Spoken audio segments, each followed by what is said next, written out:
பிறப்பொக்கும் எல்லா உயிர்க்கும் சிறப்பொக்கும் செய்தொழில் வேற்றுமையால். பிறப்பொக்கும் எல்லா உயிர்க்கும் சிறப்பொக்கும் சிறப்பொவ்வும் செய்தொழில் வேற்றுமையால். இது திருவள்ளுவர் 2000 வருடங்களுக்கு முன்பு எழுதியது. பிறப்பொக்கும் எல்லா உயிர்க்கும், எல்லா உயிர்களுமே பிறக்கக்கூடியதுதான். பிறப்பு என்பது எல்லா உயிர்களுக்கும் பொதுவானது, உண்டானது. சிறப்பொவ்வா செய்தொழில் வேற்றுமையால். பலவேறு தொழில்களை செய்வதால் வேற்றுமையால் சிறப்பாக இருக்கிறது. சிறப்பொவ்வா செய்தொழில் வேற்றுமையால். உலகத்திலே பல தொழில்கள் செய்தாலும்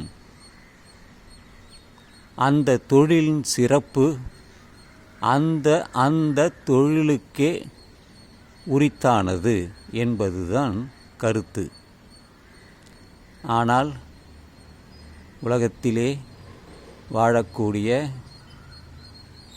மனிதர்கள் மட்டுமே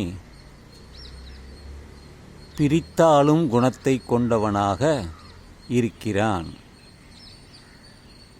இதை 2000 ஆண்டுகளுக்கு முன்பே மனிதனை பற்றி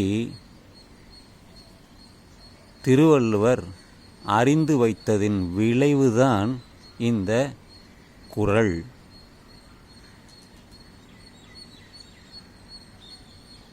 அவரவர்கள் செய்த அல்லது விரும்பிய தொழிலை செய்தார்கள். ஒரு மனிதன் பிறந்து வளர்ந்து வேலை செய்ய வேண்டும் என்ற பொழுது அவனுக்கு எந்த வேலையும் அப்பொழுது தெரியாது. தந்தையின் தொழிலையோ அல்லது அவனுக்கு பிடித்த தொழில் வேறு யார் இருந்தாலும் அதை கற்றுக்கொண்டு அந்த தொழிலை செய்தார்கள் என்பதுதான் தத்துவம். ஆனால் பலரோ குலக்கல்வி என்பதை மீண்டும் கொண்டு வருவதற்கு முயற்சி செய்கிறார்கள்.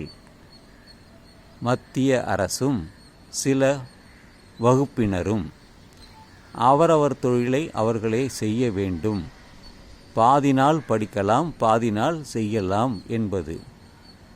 அப்படி நினைத்தால் இந்த ஊரில் இருப்பவன் வேறு ஊருக்கு அவன் போக முடியாது. ஏனென்றால் அந்த தொழில் அந்த ஊரில்தான் அவன் செய்ய வேண்டிய நிலைமை இருக்கும். ஆனால் நிதர்சனம் எல்லோரும் எல்லா நாட்டிலுமே சென்று வேலை பார்க்கிறார்கள், தொழில் செய்கிறார்கள். இந்தியாவில் இருந்து அமெரிக்காவில் வேலை செய்கிறார்கள், தொழில் செய்கிறார்கள்.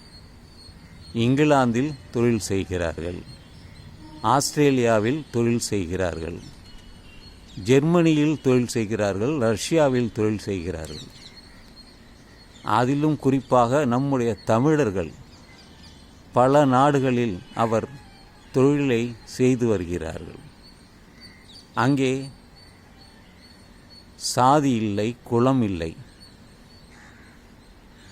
இந்த பிறப்பு உள்ளவன்தான் இந்த தொழில் செய்ய வேண்டும் என்ற நியதியை உடைக்கிறது திருக்குறள். அதுதான் இன்றைய காலை நேரத்தின் பதிவாக இருக்கிறது. இந்த நாள் இனிய நாளாக அமைய உங்கள் எல்லோருக்கும் நல்வாழ்த்துக்கள் சொல்லி விடைபெறுகிறேன்.